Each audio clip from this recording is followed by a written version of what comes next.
CBSE और NEET को लेकर पिछले कुछ महीनों से देश भर में बहस जारी है। पेपर लीक, परीक्षा की पारदर्शिता और छात्रों के भविष्य से जुड़े सवाल लगातार उठ रहे हैं। इसी बीच सोशल मीडिया से निकली एक नई मुहिम कॉकरोच जनता पार्टी यानी सीजेपी 6 जून को दिल्ली में प्रदर्शन करने की तैयारी कर रही है। लेकिन आखिर ये संगठन है क्या, इसकी मांग क्या है और क्यों कांग्रेस भी इस पूरे घटनाक्रम पर नजर बनाए हुए है? आइए समझते हैं इसकी पूरी कहानी। नमस्कार, मैं हूं राधा प्रिया और आप देख रहे हैं भारत एक्सप्रेस। सीबीएसई और नीट विवाद के बीच एक ऐसा नाम अचानक चर्चा में आ गया है जिसके बारे में शायद कुछ महीनों पहले तक बहुत कम लोग जानते थे और अचानक ही ये काफी ज्यादा सोशल मीडिया पर चर्चा में आने लगा। नाम है कॉकरोच जनता पार्टी। इस संगठन के संस्थापक अभिजीत दिपके ने ऐलान किया है कि वो 6 जून को अमेरिका से भारत लौटेंगे और दिल्ली में छात्रों के मुद्दों को लेकर प्रदर्शन करेंगे। दावा किया जा रहा है कि यह आंदोलन शिक्षा व्यवस्था में सुधार, कथित पेपर लीक मामलों की जांच और जवाबदेही की मांग को लेकर होगा। लेकिन सवाल ये है कि 6 जून को आखिर होने क्या वाला है? क्या ये सिर्फ एक विरोध प्रदर्शन होगा या फिर ये किसी बड़े छात्र आंदोलन की शुरुआत साबित हो सकती है? और इस मामले में कांग्रेस क्यों सतर्क नजर आ रही है? सबसे पहले समझते हैं कि कॉकरोच जनता पार्टी आखिर है क्या। दरअसल पिछले कुछ समय से सोशल मीडिया प्लेटफॉर्म पर कॉकरोच जनता पार्टी और उसके संस्थापक अभिजीत दिपके का अकाउंट काफी चर्चा में रहा है। शिक्षा व्यवस्था, सरकारी भर्ती परीक्षाओं और युवाओं की बेरोजगारी और एग्जाम सिस्टम से जुड़े मुद्दों पर लगातार पोस्ट किए जा रहे थे। धीरे धीरे इन पोस्ट के आसपास एक ऑनलाइन कम्युनिटी बनती चली गई जिसे बाद में कॉकरोच जनता पार्टी का नाम दिया गया। अब ये ऑनलाइन अभियान जमीन पर उतरने की तैयारी में है। अभिजीत दिपके ने घोषणा की है कि वो 6 जून को अमेरिका से भारत लौटेंगे। उनके मुताबिक एयरपोर्ट पर समर्थकों से मुलाकात होगी और उसके बाद सभी लोग संसद मार्ग थाने जाएंगे। वहां प्रदर्शन की अनुमति लेने की प्रक्रिया पूरी की जाएगी।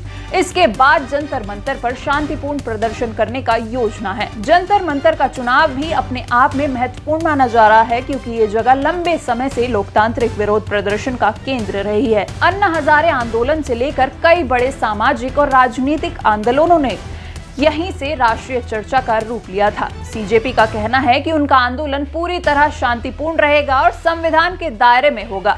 अभिजीत दिपके ने सार्वजनिक रूप से कहा है कि वे महात्मा गांधी, डॉक्टर भीमराव अंबेडकर, भगत सिंह और जवाहरलाल नेहरू जैसे नेताओं के विचार से प्रेरित हैं और लोकतांत्रिक तरीके से अपनी बात रखना चाहते हैं। अब सवाल है कि इस आंदोलन की मुख्य मांगे क्या हैं? दरअसल नीट और सीबीएसई से जुड़े विवादों ने पिछले कुछ समय में छात्रों के बीच काफी असंतोष पैदा किया है। पेपर लीक के आरोप, परीक्षा प्रक्रिया की पारदर्शिता पर सवाल और छात्रों के भविष्य को लेकर उठती चिंताओं ने इस मुद्दे को राष्ट्रीय बहस का विषय बना दिया है। सीजेपी का दावा है कि वो छात्र की आवाज बनकर इन मुद्दों को सरकार के सामने रखना चाहता है। आंदोलनकारी शिक्षा व्यवस्था में सुधार, जवाबदेही तय करने और परीक्षा प्रणाली में पारदर्शिता बढ़ाने की मांग कर रहे हैं।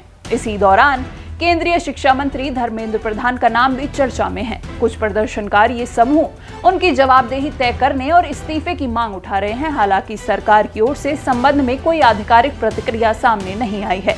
लेकिन इस पूरी कहानी में एक और दिलचस्प राजनीतिक पहलू भी जुड़ चुका है और वो है कांग्रेस का रुख। रिपोर्ट्स के मुताबिक कांग्रेस इस आंदोलन को लेकर काफी सतर्क है। पार्टी के भीतर ये आशंका जताई जा रही है कि कहीं ये आंदोलन भविष्य में उसी तरह बड़ा जन आंदोलन न बन जाए जैसे कभी इंडियन अगेंस्ट करप्शन आंदोलन बना था। राजनीतिक विश्लेषकों का मानना है कि सोशल मीडिया से शुरू होने वाले आंदोलनों की ताकत को अब कोई भी राजनीतिक दल नजरअंदाज नहीं करना चाहता। पिछले एक दशक में कई ऐसे उदाहरण सामने आए हैं जहां ऑनलाइन अभियान बाद में बड़े और राजनीतिक सामाजिक आंदोलनों में बदल गए हैं। बताया जा रहा है कि कांग्रेस के कुछ रणनीतिकार और उससे जुड़े युवा संगठनों ने सीजेपी की गतिविधियों पर नजर रखनी शुरू कर दी है। कुछ रिपोर्ट्स में दावा किया गया है कि पार्टी ने अपने कार्यकर्ताओं को इस संगठन को लेकर सतर्क रहने के लिए कहा है। हालांकि इन दावों की स्वतंत्र पुष्टि नहीं हुई है और सीजेपी की तरफ से भी किसी राजनीतिक दल के साथ औपचारिक संबंध की बात स्वीकार नहीं की गई है। दिलचस्प बात यह है कि कांग्रेस से जुड़े युवा संगठन पहले से ही छात्रों और युवाओं के मुद्दों को लेकर देश भर में प्रदर्शन शुरू कर चुके हैं। 29 मई से युवा कांग्रेस ने एक राष्ट्रीय अभियान की शुरुआत की थी। ये अभियान गोवा से शुरू हुआ और इसके बाद महाराष्ट्र, तेलंगाना, असम, हरियाणा, मध्य प्रदेश, झारखंड, राजस्थान, छत्तीसगढ़, गुजरात, चंडीगढ़ और पंजाब जैसे राज्यों तक पहुंचने की योजना है। अभियान का अंतिम चरण 20 जून को तमिलनाडु में प्रस्तावित है। इसके अलावा एनएसयूआई की विभिन्न राज्यों में शिक्षा और परीक्षा से जुड़े मुद्दों को लेकर प्रदर्शन कर रही है। यानी दिलचस्प स्थिति ये है कि जिस दिन सीजेपी दिल्ली में प्रदर्शन की तैयारी कर रही है, उसी समय कांग्रेस की युवा इकाई भी अपने अभियान को आगे बढ़ा रही होगी।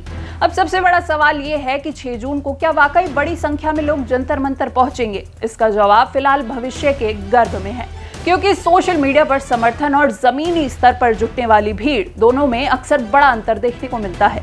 कई बार ऑनलाइन ट्रेंड वास्तविक आंदोलन में नहीं बदल पाते, जबकि कुछ मौके ऐसे भी रहे हैं जब सोशल मीडिया पर शुरू हुई मुहिम ने राष्ट्रीय स्तर पर असर डाला है। फिलहाल प्रशासन की नजर भी इसी पूरे घटनाक्रम पर बनी हुई है। अगर प्रदर्शन के लिए अनुमति मिलती है तो कानून व्यवस्था बनाए रखना और सुरक्षा सुनिश्चित करना प्रशासन की जिम्मेदारी होगी।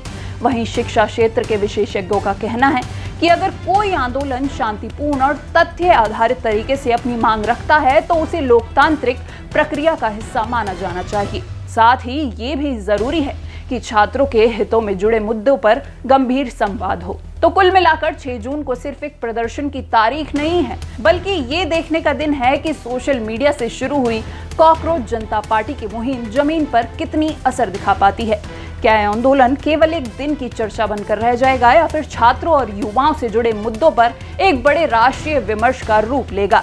इस पर सबकी नजरें टिकी हुई हैं। फिलहाल इतना तय है कि सीबीएसई और नीट विवाद के बीच शिक्षा व्यवस्था को लेकर उठ रहे सवाल अब सिर्फ सोशल मीडिया तक सीमित नहीं रह गए हैं। इस पूरे मुद्दे पर आपकी क्या राय है? क्या छात्रों के लिए ऐसे आंदोलन जरूरी हैं या समाधान किसी और रास्ते से निकलना चाहिए?